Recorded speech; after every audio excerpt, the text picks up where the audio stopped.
বাংলাদেশি বলে দাগিয়ে দিয়ে ঠেলে পাঠিয়ে দেওয়া হয়েছিল কাঁটাতারের ওপারে। এরপর বাংলাদেশের জেলে পশ্চিমবঙ্গের মেয়েকে কার্যত পচতে হয়েছে মাসের পর মাস। অবশেষে বাংলাদেশে পুশব্যাকের 5 মাস পর অন্তঃসত্ত্বা সোনালী বিবিকে জামিন দিল বাংলাদেশের আদালত। জেলের বাইরে বেরোলেন তিনি।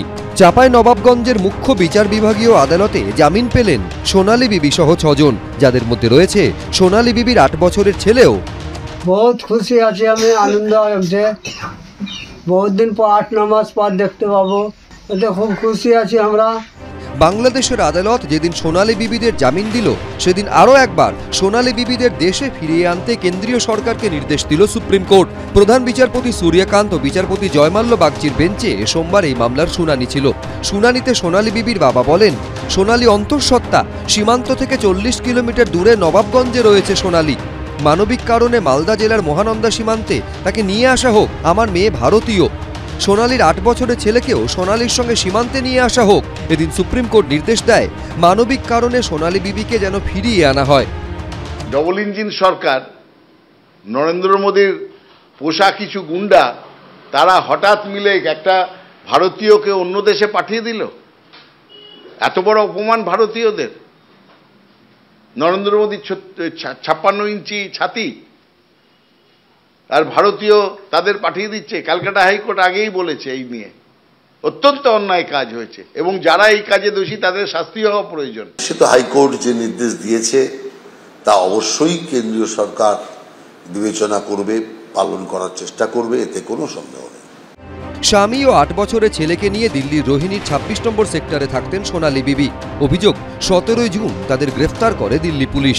এরপর 26 তারিখ অন্তঃসত্ত্বা সোনালী বিবি সহ 3 জনকে বাংলাদেশে পুশব্যাক করা হয়। একইভাবে বীরভূমেরই মুরারইয়ের বাসিন্দা সুইটি বিবি ও তার 2 নাবালক ছেলেকেও গ্রেফতার করে বাংলাদেশে পাঠিয়ে দেয় দিল্লি পুলিশ।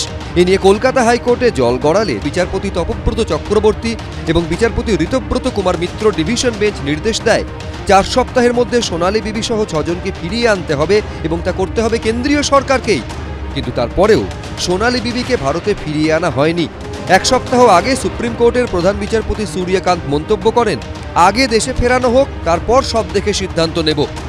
বাংলাদেশের আদালত জামিন দেওয়ার পর সোমবার সন্ধ্যায় জেল থেকে ছাড়া পান সোনালী বিবি সহ 6 জন, কিন্তু এখনও তিনি বাংলাদেশে।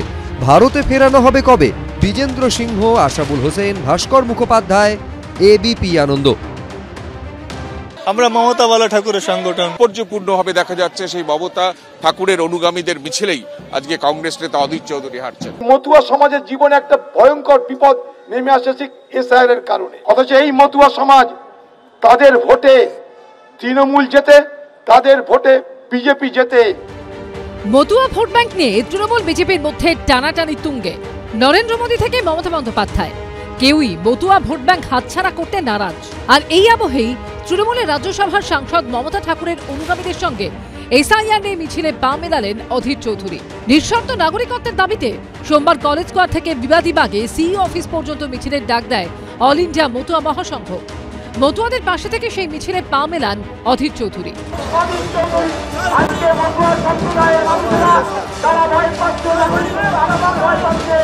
মতুয়াদের ভোট নিলেও এসআইআর এর সময় তাদের পাশে না থাকার অভিযোগ করে একসঙ্গে আক্রমণ করেন তৃণমূল বিজেপিকে।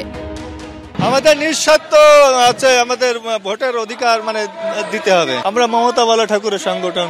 একদিকে মতুয়া সমাজ, কখনো তারা বিজেপি, কখনো টিএমসি, তাদেরকে এক রকমের কথা বলে।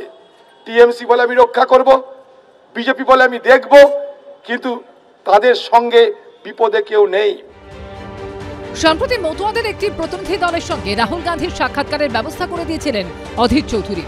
এদিন তিনি মতুয়াদের সঙ্গে নিয়ে পৌঁছলেন রাজ্যের মুখ্য নির্বাচনী আধিকারিকের অফিসে। আমরা কেউকে ডাকিনি এই ব্যাপারে, কে থাকবে না থাকবে সেটা আমি জানিও না। আমি দিল্লিতে, এখানে কোনো রাজনীতি লোকরে নিয়ে আমরা হাঁটবো না। কে কিভাবে দাঁড়াবে না দাঁড়াবে তার পুরো ব্যক্তিগত তাদেরই। নরেন্দ্র মোদী যে আছেন বলে মমতার পুলিশ মতুয়াদেরকে অ্যারেস্ট করতে পারছে না। অধীর চৌধুরী তিনি এই রাজ্যের প্রতিষ্ঠিত নেতা, এতবারের সাংসদ। তিনি যেমন কেন্দ্রের বিরুদ্ধেও বলবেন, সাথে সাথে আশা করি রাজ্যের বিরুদ্ধেও বলবেন। এটা ইন্ডি জোটের মিছিল না মতুয়া বাঁচানোর মিছিল, এইটা আগে ক্ল্যারিফাই করলে তাহলে লোকের বুঝতে সুবিধা হবে। বাংলার ভোট মানচিত্রে মতুয়া সম্প্রদায় সবসময় একটা বড় ফ্যাক্টর, যাদের সিংহভাগই বাংলাদেশ থেকে আগত। তাদের ভোটের দিকে পাখির চোখ তৃণমূল বিজেপির। এসআইআর নিয়ে এই তুমুল হট্টগোলের পর মতুয়ারা কোন দিকে যাবে, এই নিয়ে যখন অঙ্ক কষছে তৃণমূল বিজেপি, তখনই তাদের দাবি দাওয়া নিয়ে তাদের সঙ্গে রাস্তায় নামলেন অধীর চৌধুরী। কিন্তু তার ফলে কি মতুয়ারা আদৌ কংগ্রেসমুখী হবে? কৃষ্ণেন্দু অধিকারী ও রুমা পালের রিপোর্ট, এবিপি আনন্দ। এবিপি আনন্দ, এগিয়ে থাকে, এগিয়ে রাখে।